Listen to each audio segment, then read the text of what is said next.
नमस्कार, मैं हूं संजय शर्मा। आप देख रहे हैं 4 PM न्यूज़ नेटवर्क। प्रधानमंत्री नरेंद्र मोदी के सामने यूं यूं करके झुकने वाले जगदीप धनखड़ आज गुस्से में आ गए।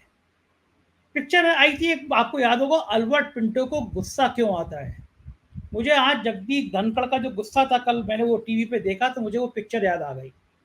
जया बच्चन ने कुछ ऐसा नहीं कहा था कि जिसके लिए इतना ज़्यादा भड़क जाए, लेकिन अब धनखड़ साहब के पुराने किस्से सामने आ रहे हैं कि किस तरह वो साहेब की स्तुति गान में क्या-क्या नहीं कर दिया करते थे। बंगाल में उन्होंने किस-किस तरह के नियमों का धज्जियाँ उड़ा के राज्य सरकार को परेशान किया, यहाँ तक पहुँचने के लिए। और ये भी आ रहा है कि किस तरह चलते-फिरते बढ़िया राज्यसभा टीवी चैनल को बर्बाद कर दिया धनखड़ साहब की नीतियों ने। इन सारी बातों की चर्चा हम करेंगे अभय दुबे जी के साथ। और बड़ा खुलासा अभय दुबे जी ने किया है कि विपक्ष अब महाभियोग ला सकता है धनखड़ साहब के खिलाफ। ये भी इतिहास में दर्ज हो जाएगा और अगर ऐसा होता है तो धनखड़ साहब और लोकसभा अध्यक्ष भी दोनों की कार्यवाही, दोनों की कार्यशैली इस तरह कटघरे में खड़ा होंगी, क्योंकि वहां पे भी लोकसभा में भी अध्यक्ष साहब कुछ ना कुछ ऐसे गुल खिलाते रहते हैं। अभय दुबे जी के संग इन सब बातों पे चर्चा करेंगे। और दूसरा, मैं आपको बता दूं, खुशखबरी दे दूं कि 4 PM की म्यूजिक का जो हमने लॉन्चिंग की थी वो दिन आ गया। हमारा मन था कि हमारी टीम ने कहा कि शनिवार को करिए। शनिवार को जो है आपको मुझे शनिवार अच्छा लगता है। शनि मेरे को बड़ा, मेरी राशि में भी प्रधान, आप लोग हंसेंगे कि मैं फिर ज्योतिष की बात आ गया, लेकिन मुझे शनिवार को मेरा दिन अच्छा होता है, मैंने कभी महसूस किया। तो शनिवार को सुबह 10 बजे आपका पहला गाना, जिसका थंबनेल आप बराबर में देख रहे हैं, वंदे मातरम, बहुत बेहतरीन गाना शूट किया है हमारी टीम ने। औरंगाबाद और अलग अलग हिस्सों में महाराष्ट्र के ये शूट किया गया है। बहुत बढ़िया सिंगर ने गाना गाया है, बहुत बढ़िया फोटोग्राफी है। तो शनिवार की 10 बजे 4 PM म्यूजिक, जिसका बराबर में आप लोग देख रहे हैं। आपसे रिक्वेस्ट है, हाथ जोड़ के प्रार्थना है कि अगर आपने 4 PM म्यूजिक अभी तक नहीं ज्वाइन किया है उस चैनल को, तो ज्वाइन कर लीजिए। पहला गाना मेरा वंदे मातरम जरूर सुनिए और फिर बताइए। छोटा सा टीजर दे रहा हूं मैं उस वंदे मातरम का। वंदे मातरम। वैसे तो हम हिंदुस्तानी छोटी छोटी बातों पर ढेर सारी खुशियां मना लेते हैं, पर जब बात तिरंगे की आती है तो हम सभी की खुशियां दोगुनी हो जाती हैं। बस तिरंगे का साथ होना ही काफी है।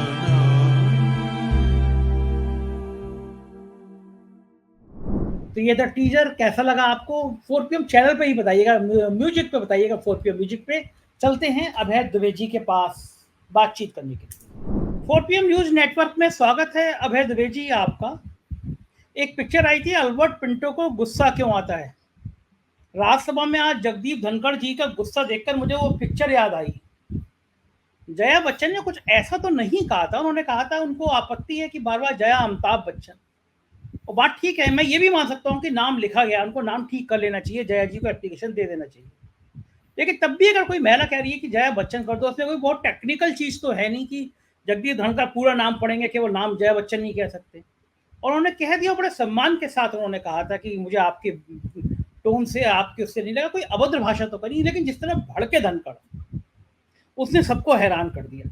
और उसके बाद सत्ता पक्ष जिस तरह निंदा प्रस्ताव ले आई, पुरानी सारी बातें अब ट्रोल होके घूम रही हैं सोशल मीडिया पे।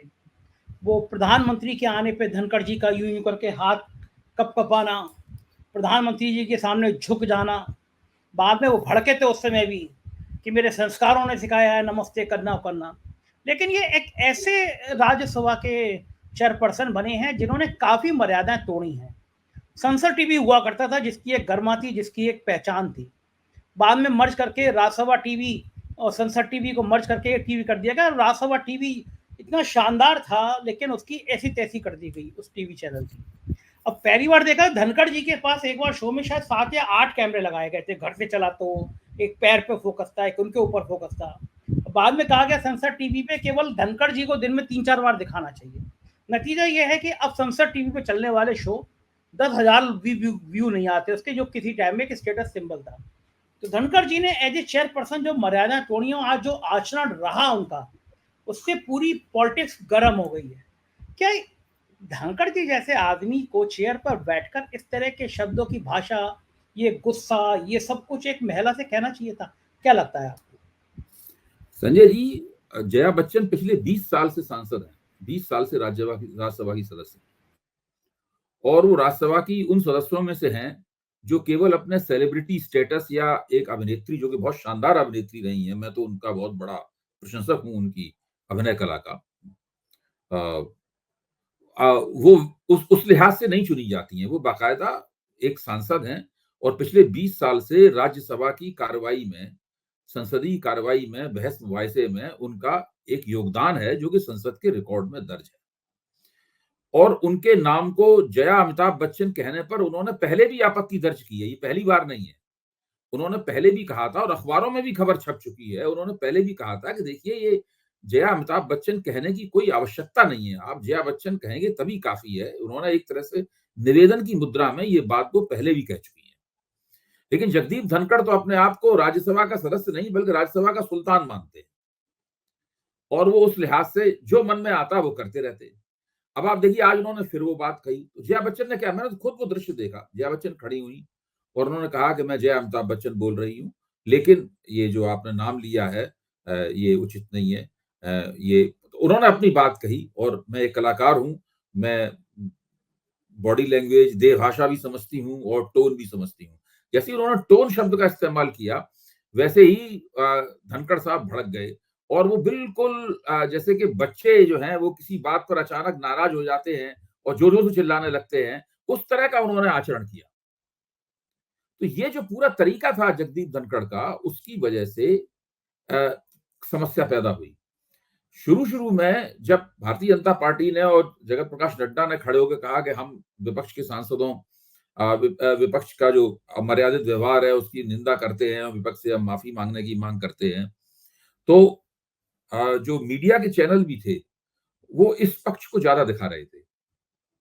धीरे-धीरे जब रिपोर्टिंग सामने आई और पूरा घटनाक्रम सामने आया, तब स्पष्ट हो गया कि मामला दरअसल है क्या। ये बात जया बच्चन ने तो बिल्कुल नाराजगी के स्वर में बात नहीं कही।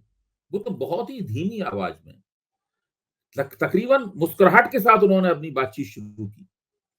और जो व्यंग और कटाक्ष करना, जो कि एक अच्छे और कुशल वक्तृत्व वाले सांसद के लिए एक खूबी मानी जाती है, उसकी योग्यता मानी जाती है, वो तो उसका इस्तेमाल कर रही थी।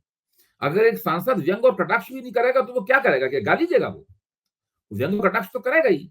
उसके ऊपर जिस तरीके से वो भड़क गए और कहने लगे आप सेलिब्रिटी होंगी तो बनी रहेंगी, यहाँ तो आप केवल सांसद हैं। तो वो तो यही यही तो वो चाहती थी, जया बच्चन, साबित करना कि वो सांसद के तौर पर यहाँ मौजूद है। वो एक सेलिब्रिटी के तौर पर मौजूद नहीं है। अब स्थिति क्या है? ये सब करके धनखड़ साहब ने एक तरह से अपने लिए एक मुश्किल मोल ले ली है।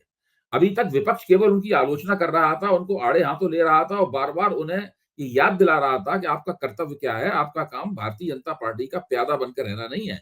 आप देश के उपराष्ट्रपति हैं, राज्यसभा के सभापति हैं, और आपको उसी जो आपको आपको जो मर्तबा प्राप्त हुआ है, आपको जो जो रुतबा प्राप्त हुआ है, उस रुतबे की गरिमा को कायम रखते हुए आपको आचरण करना चाहिए। लेकिन ऐसा करने की बजाय आप भारतीय जनता पार्टी के प्यादे बने हुए हैं। भारतीय जनता पार्टी के एजेंडे को पैडल कर रहे हैं आप संसद में। ये विपक्ष बार-बार उन्हें याद दिला रहा था। लेकिन जया बच्चन के साथ ये बदसलूकी करने के बाद में अब स्थिति ये है कि उनके खिलाफ महाअभियोग की नौबत आ गई है। सत्ता पक्ष कह रहा है विपक्ष से कि वो लोग माफी मांगे, यहाँ उल्टा होने वाला है। अगर विपक्ष ने 50 सांसदों के दस्तखत करके, जो उसके लिए बाएं हाथ का खेल है, 50 सांसदों के सांसद करके उन्होंने ये प्रस्ताव रख दिया कि राज्यसभा के सभापति के खिलाफ महाअभियोग चलाया जाए, तो ये भी एक इतिहास बन जाएगा। और उसके बाद महाअभियोग महाअभियोग पारित होता है या नहीं पारित होता है तो बात की बात है। इससे सबसे बड़ा फायदा ये होगा, जो हमारे लोकतंत्र के लिए बड़ा ही शुभ काम होगा, बड़ा ही लोकतंत्र की ओर उपकार होगा, कि संसद के जो सभापति हैं, चाहे वो लोकसभा के हों चाहे राज्यसभा के हों, उनका आचरण कैसा होना चाहिए, इसके ऊपर चर्चा होगी। और इसके लिए पुराने सभापतियों ने जो आचरण किए हैं उनके उदाहरण दिए जाएंगे। संसद में बहस होगी, उस बहस को टीवी पे दिखाया जाएगा, फिर टीवी पे चर्चा होगी, फिर प्रिंट मीडिया में उसकी चर्चा होगी, और इस चर्चा के केंद्र में जगदीप धनखड़ का आचरण होगा। आप सोच सकते हैं जगदीप धनखड़ ने अपने आचरण की कितनी जबरदस्त निंदा की परिस्थितियां तैयार कर दी हैं। जगदीप धनखड़ ने ये पूरी हालात खुद अपने अपने ही कर्मों से बना दिए हैं, जिसमें भारत के संसदीय इतिहास में वो एक ऐसे राज्यसभा सभापति के रूप में गिने जाएंगे जो अपने कर्तव्यों का सही तरीके से पालन नहीं कर रहे। ये सदन के सभापति की जिम्मेदारी होती है कि वो विपक्ष के अधिकारों की रक्षा करें। भाई सत्ता पक्ष तभी सत्ता पक्ष में चूंकि बहुमत में होता है, वो ज्यादा शक्तिशाली होता है और उसके लोगों को हमेशा ज्यादा समय मिलता है बोलने का। और जो प्रधानमंत्री के विशेषाधिकार हैं, गृह मंत्री के विशेषाधिकार हैं, जो कैबिनेट रैंक के मंत्री हैं, बड़े वरिष्ठ मंत्री हैं, उनके विशेषाधिकार हैं, उनका भी उनको लाभ प्राप्त होता है। ऐसे में जो सदन का स्पीकर है, स्पीकर विपक्ष उसकी तरफ देखता है कि वो विपक्ष को मौके देगा, विपक्ष की बात को उसके नेतृत्व में तरजीह दी जाएगी। वो विपक्ष का मुंह बंद कराने के लिए, टोका टाकी करने के लिए, विपक्ष को कोने में धकेलने के लिए और सत्ता पक्ष के एजेंट के तौर पे काम करने अगर लगे तो आप समझ सकते हैं कि उसकी क्या स्थिति बनेगी और हमारी संसद की गरिमा कहां जाएगी।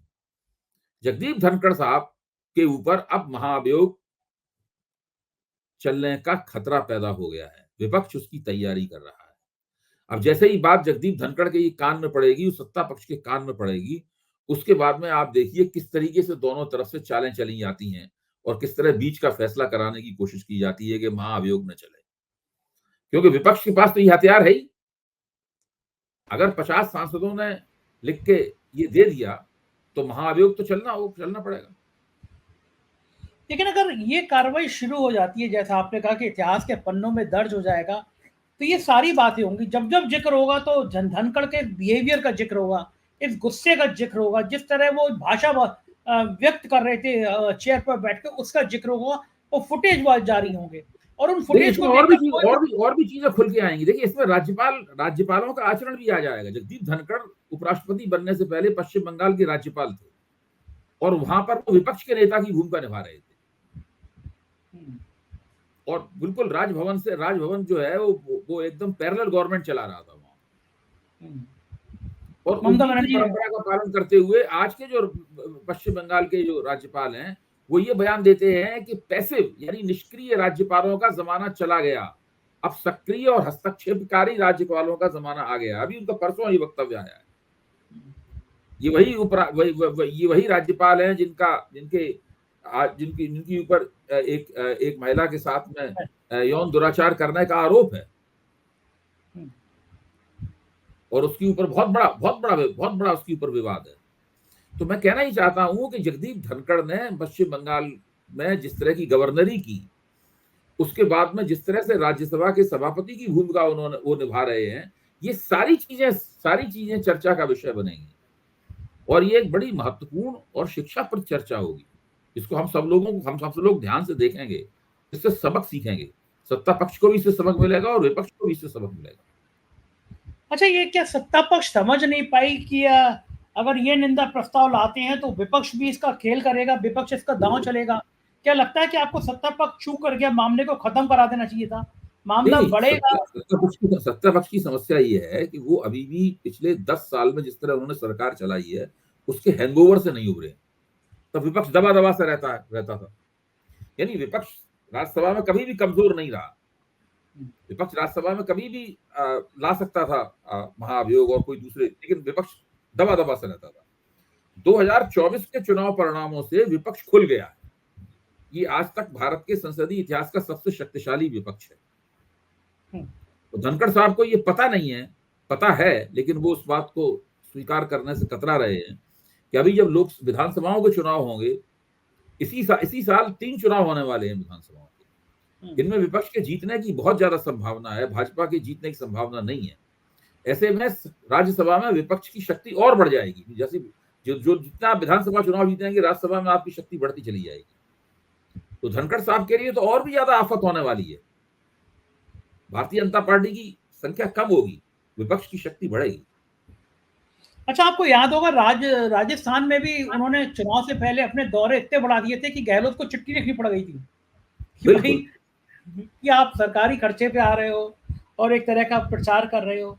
तो ये शुरू से उपराष्ट्रपति से ज़्यादा नेता वाली भूमिका में धनखड़ देखिए, साहब को एक ज़माना ये था कि धनखड़ साहब पत्रकारों से बड़ा अच्छा संबंध रखते थे। आप संतोष भारती की पीढ़ी के जो पत्रकार हैं, मैं भी उन्हीं की पीढ़ी का पत्रकार हूँ, लेकिन आप और उनकी पीढ़ी के दूसरे पत्रकारों से बातचीत कीजिए, तो वो जगदीप धनखड़ के साथ अपने मधुर संबंधों की बातचीत आपसे करेंगे।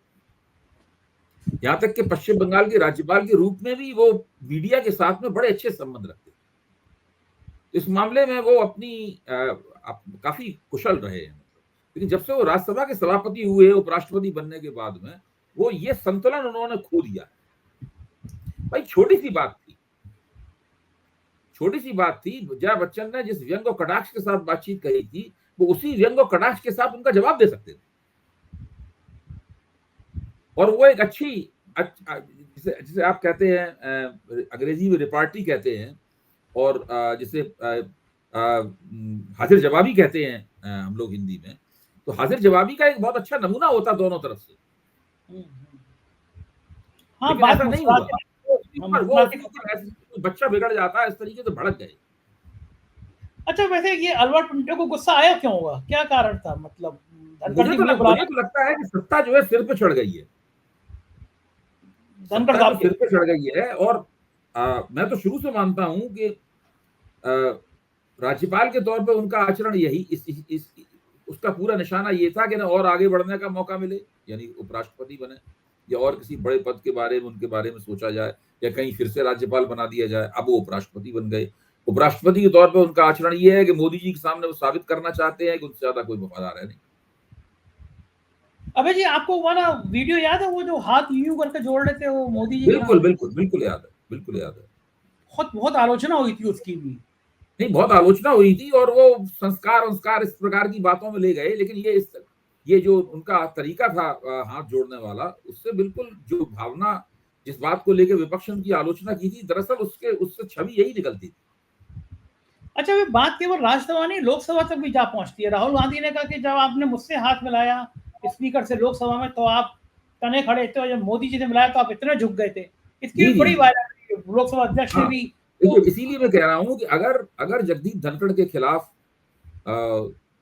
महाअभियोग चला, पहले तो मेरा मानना यह है कि जैसे ही विपक्ष महाअभियोग की कोशिश करेगा, बीच बचाव करके महाअभियोग की कार्रवाई जो है वो बीच ही में वापस करवा दी जाएगी, और ये कहा जाएगा अरे छोड़िए, अरे क्या बात कर रहे हैं, अरे होता ही रहता है वगैरह, इस प्रकार की बातचीत करके कर दी जाएगी। विपक्ष भी शायद तब उस बात को मान लेगा, क्यों कौन झगड़ा पड़ा है। अभी तो सबको बहुत दिन तक 5 वर्ष तक इस सदन में रहना है। तो लेकिन अगर जगदीप धनखड़ किस गलती से अड़ गए, सत्ता पक्ष भी अड़ गया, विपक्ष भी अड़ गया, तो महाअभियोग हो भी सकता है। और अगर महाअभियोग हुआ तो वो ऐतिहासिक होगा, और उसमें केवल राज्यसभा के सभापति की भूमिका पर ही विचार नहीं होगा, उसमें लोकसभा के सभापति की भूमिका भी उस विचार के दायरे में आ जाएगी। और उस स्थिति में अतीत में जिस तरह से लोकसभा और राज्यसभा के सांसद स्पीकर आचरण करते थे, वो आचरण भी सामने आएगा। फिर देखिए, फिर कुछ बचेगा नहीं, फिर तो सब चीज की समीक्षा होगी। एक बार जब सब चीजें समीक्षा के दौर में चली जाती हैं, तो फिर बाल की खाल निकलती है, फिर कोई बच नहीं पाता है। आपको याद होगा कि लोकसभा अध्यक्ष ने दीपेंद्र हुड्डा, ये तो दूसरी बार के सांसद है, वो तो कई बार के सांसद बन चुके, जिस तरह लोकसभा अध्यक्ष ने उनको डांटा था, ऐसा लगता था कि आप किसी अपने नौकर को डांट रहे हैं। उसकी बहुत बड़ी आलोचना भी हुई थी। लोकसभा अध्यक्ष उसकी भी आलोचना हुई थी। जिस तरीके से ये टोका टाकी करते हैं, विपक्ष के सांसदों को बोलने नहीं देते हैं, और माइक बंद वगैरह कराने का आरोप इनसे ही लगना शुरू हुआ था। लोकसभा तक तो आरोप बाद में पहुंचा। तो इनके लिए काफी मुश्किलों का सामना इन्हें करना पड़ सकता है। और जया सांसद ने संसद सदन के बाहर भी सोनिया गांधी की मौजूदगी में जिस तरह का वक्तव्य दिया है, उस वक्तव्य से भी लगता है कि ये संघर्ष अभी कुछ दिन और चलेगा। अभी जी, आप पत्रकार रहे हैं, तमाम देश के बड़े बड़े टीवी चैनलों की डिबेट में आप जाते रहे हैं। हमारी आंखों के सामने देखते देखते इतना बढ़िया, इतना बेहतरीन राज्यसभा टीवी बर्बाद हो गया। संसद टीवी बन गया, जो उसकी हालत है वो दयनीय है। बहुत सारे लोगों को नौकरी से निकाल दिया गया, और बताया जाता है कि धनखड़ साहब ने अपने चहेतों को, आरोप पे मैं कुछ नहीं कर रहा हूँ, लेकिन बहुत सारे चहेतों को, सजातियों को, राजस्थान के लोगों को उसमें भर्ती कराने की प्रक्रिया शुरू कर दी और सुना है कि कुछ लोग भर्ती भी कर दिए गए, वहाँ के अधिकारों में कटौती की गई। और सबसे बड़ी बात यह है कि राज्यसभा टीवी के अंदर जिसको दबा दिया गया, मैं आज आपको खुलासा कर रहा हूँ, एक फ्रॉड की स्कीम थी। एक व्यक्ति आया, राज्यसभा टीवी के अंदर जाने की अनुमति किसी को नहीं होती है, मतलब आप पार्लियामेंट का पास मिलता है, तमाम सिक्योरिटी होती है। एक व्यक्ति आया, उसने राज्यसभा टीवी में काम करने वाले दर्जनों लोगों से कहा कि तुम मेरी कंपनी में निवेश कर दो, मैं तुम्हें इसका 4 गुना 5 गुना रिटर्न कर दूंगा। और राज्यसभा टीवी के दर्जनों लोगों ने उसमें लाखों रुपए इकट्ठे निवेश कर दिए, यानी करोड़ों रुपए निवेश हो गए और वो आदमी चंपत हो गया। और वो आदमी, चांस की बात, हम धर्म पे नहीं जा रहे, लेकिन वो मुस्लिम था। राज्यसभा टीवी के दर्जनों कर्मचारी, फिर उनको मीटिंग में कहा गया कि ये बात बाहर नहीं जाना चाहिए, लेकिन सबसे पहले 4 PM को ये बात पता चली कि राज्यसभा टीवी में ये खेल हो गया। अब आप सोचो कि राज्यसभा टीवी का ये हालत है कि एक आदमी इनके अंदर जाके इनके एक नहीं दर्जनों कर्मचारियों से धोखाधड़ी करके गायब हो गया, आज तक रुपए वापस नहीं मिले। क्या जिम्मेदारी धनखड़ साहब की नहीं थी कि ऐसी चीजों की जांच कराते, रुपए वापस दिलाते? आप तो जो बात बता रहे हैं बड़ी सनसनीखेज है, मुझे इस घटना की कोई जानकारी नहीं थी। अब आपने बताया है, क्या आपने इसके ऊपर कोई कार्यक्रम किया? अगर कार्यक्रम किया होगा तो मैं उसका वीडियो देखना चाहूंगा। जी मैं भेजूंगा, मैंने किया है कार्यक्रम। हाँ, आपने कार्यक्रम किया तो मुझे जरूर वीडियो फॉरवर्ड कीजिए, मैं उस वीडियो को देखना चाहूंगा। और उस वीडियो को और भी ज्यादा सार्वजनिक किया जाना चाहिए ताकि निकल कर आए। मुझे तो लगता है कि राज्यसभा टीवी के जो मुखिया हैं वो तो धनखड़ साहब ही हैं। धनखड़ हाँ, साहब और के क्या। निर्देशों से होता है। अगर वहां पर हाँ, इस तरह की कोई घटना हुई है जो कि दरअसल ठगी की घटना है, ठगी की हाँ, घटना है, तो फिर उस घटना और इतने ज्यादा राज्यसभा टीवी के कर्मचारी उसमें फंसे हुए हैं, तो कुछ ना कुछ जिम्मेदारी तो मुखिया की होती ही है। ये भी देखना हाँ, पड़ेगा उन्होंने फिर जो स्टाफ इसमें इस ठगी में फंसा उसको क्या नसीहत दी, उसके साथ क्या व्यवहार हुआ, या उन्होंने उस ठग को पकड़ने के लिए क्या कार्रवाई की, क्या उनकी प्रतिक्रिया रही, क्या अनुक्रिया रही, ये सारी बातें देखनी पड़ेंगी, उसके बाद ही इसके ऊपर टिप्पणी की जा सकती है। लेकिन आप जो कह रहे हैं मुझे तो काफी गंभीर लग रहा है मसला। हाँ। और फिर देखिए उस टीवी का ये तो आप मानेंगे कि पतन बहुत ज्यादा हो गया।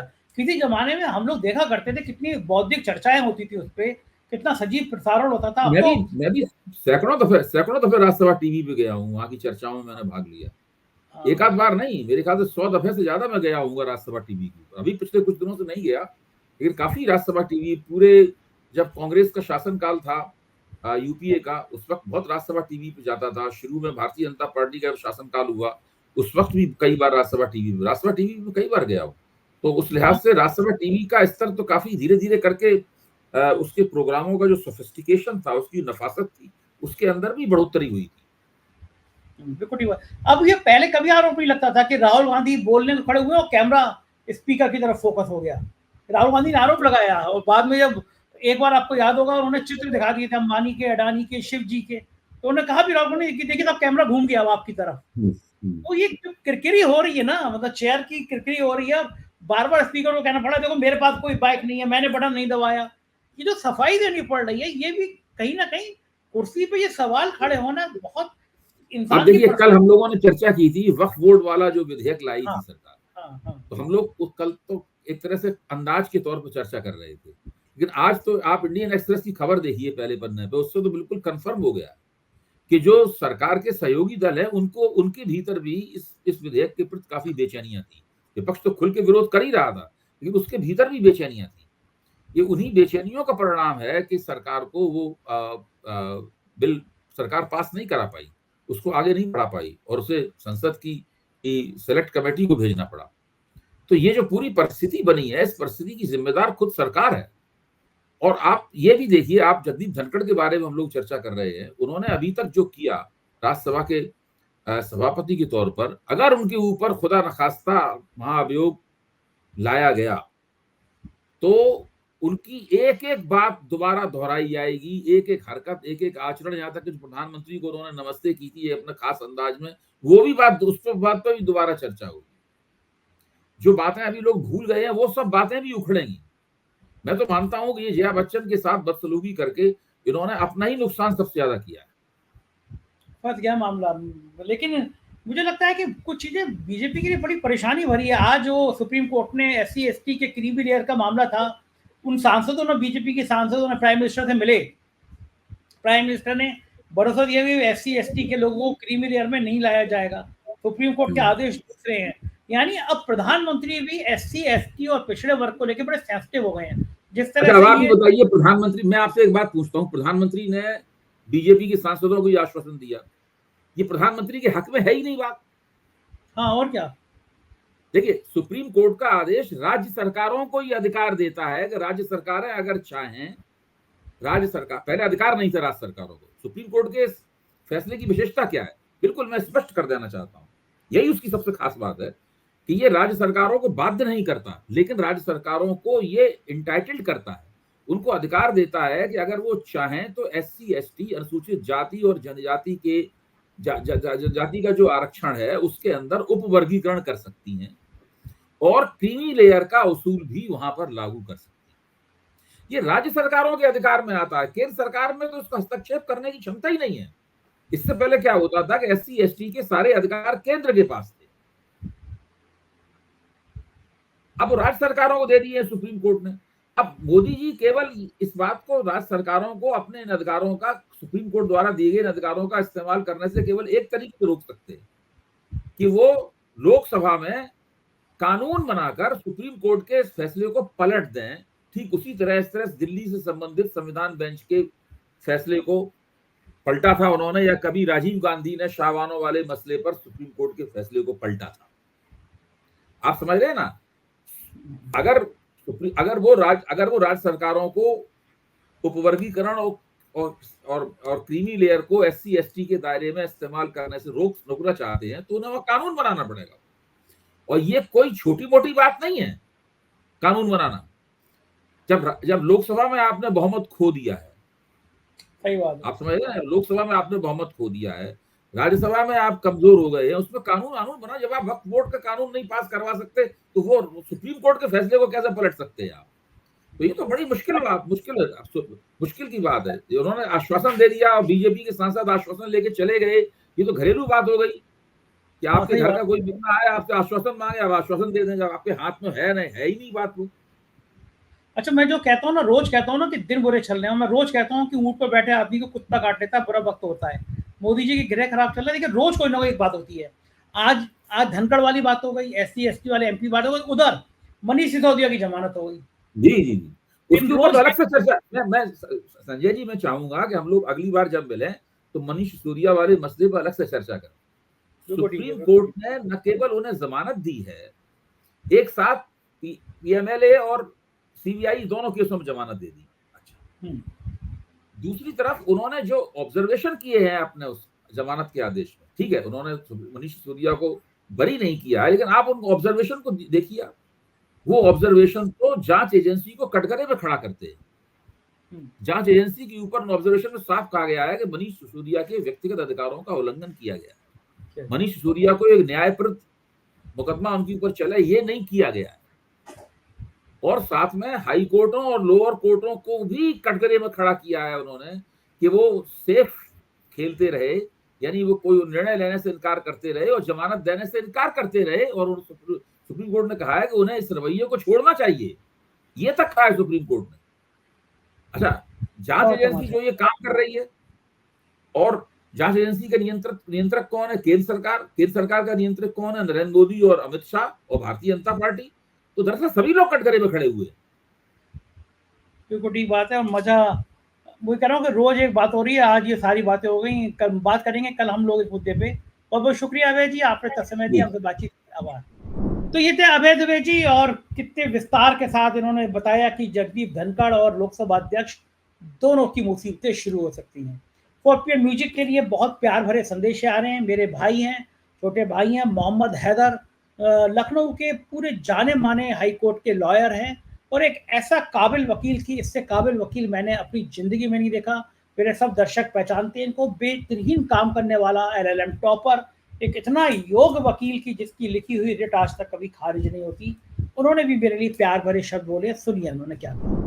संजय भाई, आपको अपने इस नए इंडेवर 4PM म्यूजिक के लिए मेरी तरफ से बहुत बहुत शुभकामनाएं। मेरा विश्वास है कि जिस तरह से स्ट्रेसफुल जीवन आप पत्रकार जीते हैं, उसमें म्यूजिक की बहुत बहुत इंपॉर्टेंस होती है। तो आपका ये नया चैनल जो है म्यूजिक के साथ अब आपको डी स्ट्रेस भी करेगा और आप में नई स्फूर्ति, नई ऊर्जा भर देगा। आपके इस नए शौक के लिए कुछ पंक्तियां हैं संजय भाई। रहते हैं मुझ में एक नहीं दो मिजाज दां, रहते हैं मुझ में एक नहीं दो मिजाज दां, शायर का रंग और सहाफी का और है। इन्हीं पंक्तियों के साथ मेरी पुनः शुभकामनाएं। आपका ये इंडेवर बहुत सक्सेसफुल हो और पूरे देश और विदेश में जिस तरह से 4 PM सफलता प्राप्त कर चुका है, उसी तरह से आपका ये चैनल भी सफल हो। आपको साधुवाद, धन्यवाद। बेटे हैदर भाई, हमारे शुक्रिया हैदर भाई आपका इतने प्यार भरे शब्दों के लिए। अब मुझे आपकी राय का इंतजार रहेगा, जरूर सुनिएगा वंदे मातरम 4 PM म्यूजिक पे। दोस्तों के साथ इस गाने को शेयर करिएगा, बड़ी मेहनत के साथ ये गाना तैयार किया गया है। ये गाना गली गली मोहल्ले मोहल्ले तक पहुंचाइए, आपकी भी ड्यूटी है मेरे साथ। शुक्रिया, थैंक यू।